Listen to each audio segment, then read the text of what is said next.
بسم اللہ الرحمن الرحیم اور السلام علیکم. Welcome to my channel library voice. تمام نیو ویڈیو اپڈیٹس کے لیے میرے چینل لائبریری وائس کو سبسکرائب کر کے بیل نوٹیفیکیشن کو آن کر دیں. تو آئیے چلتے ہیں آج کے ناول سایہ کی ایپیسوڈ کی طرف، جس کے رائٹر ایم اے راحت ہیں.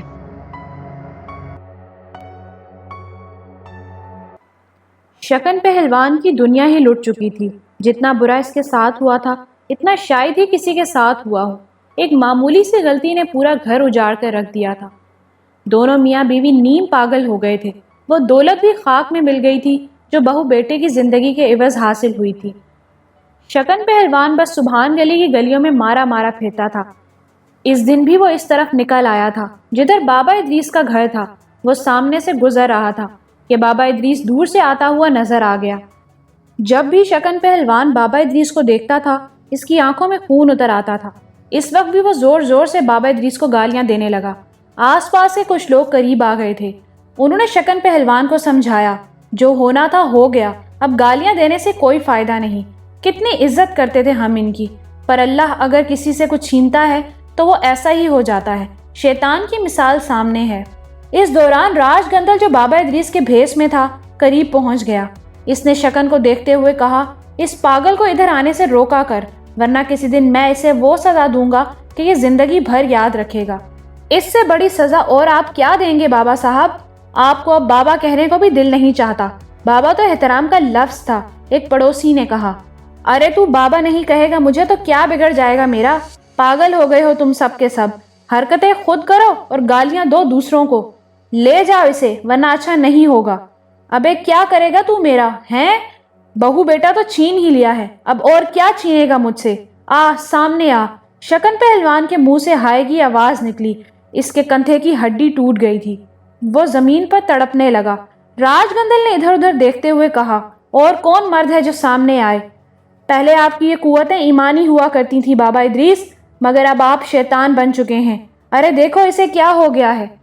کس نے کہا ہے مجھے شیطان؟ راج گندل نے کہا، اور اس کے بعد اس نے آگے بڑھ کر اس آدمی کے منہ پر ہاتھ مارا. اس کا جبڑا ٹوٹ گیا تھا. ایک ہنگامہ ہو گیا. لوگ بری طرح بپھر گئے تھے. راج گندل بابا ادریس کے روپ میں بڑبڑاتا ہوا وہاں سے ہٹ گیا. لوگ شکن پہلوان اور دوسرے آدمی کو اٹھا کر ہسپتال لے گئے تھے. اور جب پتا چلا کہ شکن کا کندھا ٹوٹ گیا ہے اور دوسرے کا جبڑا، تو لوگوں میں اشتعال پھیل گیا. مراد بیگ جو دوسرے آدمی کا دور کا رشتہ دار تھا لاٹھی لے کر آگے آیا اور بولا، چلو بھائیوں، اس مرتد کو اب گھر سے نکالنا ہوگا، چلو. 4-5 افراد اس کے ساتھ ہو گئے. راج گندل گھر کے آس پاس ہی موجود تھا اور منکاری کے ساتھ مل کر کہے لگا رہا تھا. منکاری کا وجود کسی کو نظر نہیں آتا تھا، صرف راج گندل ہی اسے اس کے اصل روپ میں دیکھ سکتا تھا. ہے راج گندل، تیرے دشمن آ رہے ہیں، میرے نہیں ادریس علی کے. راج گندل نے کہا لگا کر کہا، اور ان لوگوں کے قریب آنے سے پہلے ہی منکاری نے ان کی لاٹھیاں چھین کر ان پر برسانی شروع کر دی. کئی لوگوں کے سر کھل گئے اور بہت سو کے ہاتھ پیروں میں چوٹ آئی. انہیں بھاگتے ہی بن پڑی تھی، مگر اب سبحان گلی کے لاتعداد گھر ادریس علی کے دشمن بن گئے تھے. مراد بیگ نے لوگوں کو تیار کیا اور اس کے بعد لوگ ہتھوڑے کدالیں وغیرہ لے کر وہاں جمع ہو گئے اور انہوں نے بابا ادریس کے گھر پر حملہ کر دیا. ساری دیواریں توڑ ڈالی، پورے گھر کو تہس نہس کر دیا اور اس کے بعد مٹی کا تیل چھڑک کر پورے گھر کو آگ لگا دی. بابا ادریس کے فرشتوں کو بھی پتہ نہیں تھا کہ کیا ہو رہا ہے. وہ تو بس اپنی چلا کشی میں مصروف تھے. راج گندل اور منکاری نے اب ان کے خلاف ایک ایسا محاذ بنا دیا تھا جو ان کے تصور سے بھی باہر تھا. ان کا گھر جل کر خاک ستر ہو گیا. پورا گھر تصویر عبرت بن گیا اور راج گندل اور منکاری خوش خوش وہاں سے کہے لگاتے ہوئے چل پڑے. وہ تو نہ جانے کہاں جا چھپا ہے. چلو اب جب سامنے آئے گا تو دیکھا جائے گا. بڑا کام ہوا ہے منکاری مہاراج. تو بتا تیرے من کو شانتی ملی یا نہیں؟ شانتی تو ملی ہے مہاراج. ایک دشمن کو ہم نے اس کے گھر سے محروم کر دیا، پر ابھی اس کی حالت دیکھنا ہوگی. مہاراج ایک اور دشمن ہے میرا جسے مجھے سنبھالنا ہے. کون؟ منکاری نے پوچھا. چودھری شاہنواز. آپ کو پتا ہے کہ اس نے میرے ڈیرے کو ختم کر دیا تھا اور میرے وہ متر مار ڈالے تھے جو ہمیشہ میرے چرنوں میں جیون بتاتے رہے تھے. مہاراج مجھے ان کی موت کا بھی دکھ ہے اور اپنے ڈیرے کی تباہی کا بھی. اسے بھی دیکھ لیتے ہیں، چنتا کس بات کی؟ ارے تیرا گرو جب تیرے ساتھ ہے تو سمجھ لے تیری وجے ہی وجے ہے. جانتا ہوں منکاری مہاراج، تو پھر اب حکم کرو کیا کیا جائے؟ تو ایک بات بتا، پہلے چودھری شاہنواز کو دیکھنا ہے یا پھر اپنے پہلے نمبر کے دشمن کو تلاش کرنا ہے؟ راج گندل سوچتا رہا، پھر اس نے کہا، مہاراج، جب تک ادریس علی خود ہمارے سامنے نہیں آتا اس سمے تک ذرا ہم چودھری شاہ نواز کی خبر لے لیتے ہیں۔ ٹھیک ہے، منکاری نے کہا، پھر بولا، تھوڑا انتظار کر لے، ذرا دیکھ لے، ہو سکتا ہے ادریس علی کہیں آس پاس ہی ہو، میں اس کی بے بسی کا تماشا دیکھنا چاہتا ہوں۔ سب سے اچھی جگہ وہ پیڑ ہی ہے مہاراج، جہاں بابا ادریس کی کچھ نہیں چلے گی، راج گندل نے کہا، اور وہ دونوں پیڑ کے نیچے فروکش ہو گئے۔ بابا ادریس کا مکان خاک ستر کر کے آس پاس کے لوگ مطمئن ہو گئے تھے۔ راج گندل اور منکاری درخت کے نیچے بیٹھ کر صورتحال کا جائزہ لیتے رہے۔ چودھری شاہ نواز بابا ادریس کے پاس سے واپس چل پڑا تھا، لیکن جو کچھ وہاں پیش آیا تھا اس نے شاہ نواز کے دماغ کی چولیں ہلا دی تھیں۔ بابا ادریس سے پہلے بھی ملا تھا اور انہوں نے اسی طرح کی باتیں کی تھیں، جن سے یہ ظاہر ہوتا تھا کہ وہ مظلوم ہے۔ پہلے تو شاہ نواز نے راج گندل کی بتائی ہوئی کہانی پر یقین کر لیا تھا، جو اس نے بابا ادریس کی حیثیت سے راج گندل کے بارے میں سنائی تھی، لیکن پھر اس کے بعد جو کچھ پیش آیا تھا اس نے چودھری شاہ نواز کو بری طرح الجھا دیا تھا۔ حمید خان کے ساتھ وہ جیپ میں واپس چل پڑا تھا، لیکن کچھ الجھا سا تھا۔ اس نے تھوڑی دیر بعد حمید خان سے کہا، حمید خان، میری عقل نے کام کرنا چھوڑ دیا ہے، تم کیا کہتے ہو اس بارے میں؟ اگر میرے منہ سے کوئی گستاخانہ جملہ نکل جائے چودھری صاحب، تو وعدہ کریں کہ آپ مجھے معاف کر دیں گے۔ ہم جانتے ہیں کہ تم ہمارے ساتھ گستاخی نہیں کر سکتے، ہم بری طرح الجھ گئے ہیں۔ میں آپ سے ایک بات کہوں؟ ہاں ضرور۔ میرا دل نہیں مانتا کہ بابا ادریس جیسا فرشتہ صرف کوئی غلط قدم اٹھا سکتا ہے۔ گویا تم یہ کہنا چاہتے ہو کہ بابا ادریس کے گھر میں ہم نے جو کچھ دیکھا وہ فریب تھا؟ سر جی، ایک بہت آسان ترکیب ہے۔ کیا؟ بولو۔ بابا ادریس نے جو واقعات بتائے ہیں ان میں تھوڑی سی گنجائش نکلتی ہے۔ ان کا کہنا ہے کہ وہ ایک طویل عرصے سے اپنے سسرال میں تھے۔ ہاں، ایسا ہی کہا تھا انہوں نے۔ سیدھی سی بات ہے کہ ان کے سسرال جا کر تحقیقات کی جا سکتی ہیں، حمید خان نے کہا۔ چودھری شاہ نواز اس کی صورت دیکھتے رہے، پھر بولے، بات پتے کی ہے، ایسا کیا جا سکتا ہے۔ کیا تمہیں بابا ادریس کے سسرال کے بارے میں معلومات ہیں؟ نہیں، اگر ہوتی تو ہم پہلے ہی ادھر چل کر انہیں دیکھ لیتے، مگر بابا ادریس ہی نے نشاندہی کی ہے کہ سبحان گلی ہی میں رہنے والے بابا حیدر علی جب اس شہر میں گئے تھے جہاں بابا ادریس کی سسرال ہے تو بابا ادریس انہیں وہاں ملے تھے۔ حاجی حیدر کے ساتھ ان کا داماد بھی تھا۔ ہم سبحان گلی میں حاجی حیدر کو تلاش کر سکتے ہیں اور ان سے پوچھ سکتے ہیں کہ بابا ادریس کی سسرال کہاں ہے۔ واہ حمید خان بھائی، کبھی تو تم ذہانت میں اپنی مثال آپ بن جاتے ہو۔ جیپ واپس موڑو، بہت اہم مسئلہ ہے۔ اگر بابا ادریس واقعی ایک شیطان صرف جوگی کا شکار ہو گئے ہیں تو پھر ہمیں ان کی مدد کرنی چاہیے۔ ٹھیک ہے۔ حمید خان نے جیپ سبحان گلی کی جانب واپس موڑ دی تھی۔ حمید خان واپس سبحان گلی میں داخل ہو گیا۔ چھوٹی سی جگہ تھی۔ پہلے ہی آدمی سے حیدر علی کا پتہ پوچھا تو اس نے اس کے گھر کے سامنے لا کھڑا کیا۔ حیدر علی اور امتیاز سے ملاقات ہوئی۔ چودھری شاہ نواز نے بابا ادریس کے سسرال کے بارے میں پوچھا تو حیدر علی کا منہ بگڑ گیا۔ ہاں معلوم ہے مجھے، ویسے بھی ادریس علی کا سالہ فیض علی میرا جاننے والا ہے، گھر تو کبھی نہیں گیا اس کے، پر پتہ معلوم ہے۔ آپ مجھے ان کا پتہ لکھا سکتے ہیں؟ لکھ لو، حیدر علی نے کہا اور پتہ دہرا دیا، اور وہ وہاں سے واپس چلے۔ حمید خان نے راستے میں پوچھا کہ پہلے لکڑ موڑ چلیں یا براہ راست بابا ادریس کے سسرال چلا جائے، کیونکہ فاصلہ بہت زیادہ ہے۔ شاہ نواز نے کہا، نہیں حمید خان، ہم اپنا کام پورا کر کے ہی واپس چلیں گے، کم از کم ذہن تو صاف ہوگا، جتنا وقت گزرے گا دل میں الجھن ہی رہے گی۔ جو حکم سر، حمید خان نے کہا، اور اس کے بعد یہ سفر کئی گھنٹے میں طے کیا گیا۔ وہ فیض علی کے گھر پہنچ گئے۔ فیض علی کے لیے دونوں اجنبی تھے۔ چودھری شاہ نواز نے اپنا تعارف کراتے ہوئے کہا، میرا نام شاہ نواز ہے، ایک بات معلوم کرنی تھی آپ سے۔ جی آئیے، ایسا لگتا ہے جیسے آپ کہیں دور سے آ رہے ہیں۔ ہاں، ہم لوگ لکڑ موڑ رہتے ہیں۔ اوہ چودھری شاہ نواز صاحب، ادریس بھائی سے آپ کا نام سنا تھا، آئیے آئیے۔ فیض علی نے بڑی اچھی آؤ بھگت کی۔ چائے وغیرہ پینے کے بعد چودھری شاہ نواز نے کہا، فیض صاحب، ادریس صاحب کہاں ہیں؟ وہ سبحان گلی گئے ہوئے ہیں، خاصے دن ہو گئے انہیں ابھی تک نہیں پلٹے۔ میں سوچ رہا تھا کہ سبحان گلی جا کر معلوم کروں، کیونکہ وہ غیر ذمہ دار انسان نہیں ہیں، اور پھر اپنی نوکری سے بھی چھٹی لے کر گئے ہیں، اور چھٹی سے زیادہ دن گزر چکے ہیں۔ کیا وہ یہاں نوکری کرتے ہیں؟ جی ہاں، سبحان گلی چھوڑ دی ہے انہوں نے، مجھے بتایا تھا کہ وہاں دل نہیں لگتا، کچھ الجھنیں درپیش ہیں۔ کتنا عرصہ ہو گیا سبحان گلی چھوڑے ہوئے انہیں؟ فیض علی نے حساب لگا کر تفصیل بتائی تو شاہ نواز کو یاد آیا کہ یہ اس وقت کی بات ہے جب وہ ادریس علی کو تلاش کرنے سبحان گلی گیا تھا۔ اس نے کہا، اس وقت سے وہ یہیں رہتے ہیں؟ جی ہاں، میری بہن اور بچے تو ابھی تک یہیں ہیں، ان کا بھی یہاں دل لگ گیا ہے، تمام بچے اسکول میں داخل ہیں۔ ویسے ایک بات بتائیے، بھائی صاحب خیریت سے تو ہیں نا؟ ہاں خیریت سے ہیں، میں بس معلومات حاصل کرنے آ گیا تھا، کچھ کام تھا ان سے، تو اس وقت سے وہ یہی ملازمت کر رہے ہیں۔ جی، سبحان گلی اپنے گھر واپس نہیں گئے؟ میں نے عرض کیا نا کہ چند روز ہوئے ہیں وہاں گئے ہوئے، ورنہ انہوں نے اس دوران ادھر کا رخ کرنا بھی چھوڑ دیا تھا۔ حالانکہ میں نے کئی بار کہا کہ ذرا گھر کی خبر گیری کر لیں، ویسے تو سبحان گلی میں ان کی کافی عزت ہے، کوئی ان کے گھر کو نقصان نہیں پہنچا سکتا، لیکن پھر بھی خبر گیری کرنا ضروری ہے، اس لیے میں کہتا تھا، مگر وہ کبھی گئے نہیں۔ بہت شکریہ فیض صاحب، میں آپ کا شکر گزار ہوں۔ میں ایک بار پھر آپ سے سوال کروں گا کہ آپ ان کے بارے میں یہ معلومات کیوں حاصل کر رہے تھے؟ میں نے عرض کیا نا، میں بھی ان کے عقیدت مندوں میں سے ہوں، میں نے سنا تھا کہ وہ یہاں رہنے لگے ہیں، اس لیے پتہ لگا کر اس طرف آ گیا۔ اچھا، ہمارے لائق اور کوئی خدمت؟ نہیں، بے حد شکریہ۔ واپسی پر چودھری شاہنواز نے کہا، ہم اسے اپنی غلطی تو نہیں کہہ سکتے کیونکہ ہم بھی انسان ہیں، لیکن اس ذلیل جوگی نے پہلے بھی ہمیں بیوقوف بنایا تھا، اور عرشیہ کے لیے ہم جو پانی لے کر گئے تھے وہ گندا، ناپاک اور جادو کا پانی تھا۔ میں نے اس کا ڈیرا تو تباہ کرا ہی دیا تھا، اب اسے بھی جہنم رسید کیے بغیر نہیں چھوڑوں گا، کیونکہ اس نے بابا ادریس جیسے عظیم شخص کی توہین میرے ہاتھوں سے کرائی ہے۔ حمید خان نے کوئی جواب نہیں دیا، البتہ جب وہ کافی فاصلہ طے کر چکا تو اس نے پوچھا، کہاں چلنا ہے؟ لکڑ موڑ چلوں یا سبحان گلی؟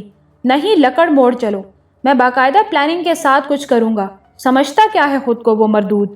اس کے بعد بابا ادریس سے بھی بھرپور تعاون کروں گا، تھوڑی بہت تیاریاں کرنا ہے۔ ٹھیک ہے، حمید خان نے کہا اور جیپ کا رخ لکڑ موڑ کی جانب موڑ دیا۔ چودھری شاہنواز کو اب بابا ادریس کی باتوں پر پورا یقین آ گیا تھا۔ بہرحال جو واقعات گزرے تھے اور خود اس پر جو کچھ بیت چکی تھی، اس کے بعد چودھری شاہنواز کے ذہن میں کچھ عجیب و غریب خیالات پیدا ہو گئے تھے۔ یہ جادو نگری کا کھیل اس کی سمجھ سے باہر تھا، اور وہ اس پر پوری طرح غور کر کے ہی قدم اٹھانا چاہتا تھا۔ جو نقصان اٹھا چکا تھا وہی کافی تھے۔ راج گندل نے شاہینہ کی زندگی چھین لی تھی اور خود چودھری شاہنواز کو اس کی بیٹی اور عرشیہ سے محروم کر دیا تھا۔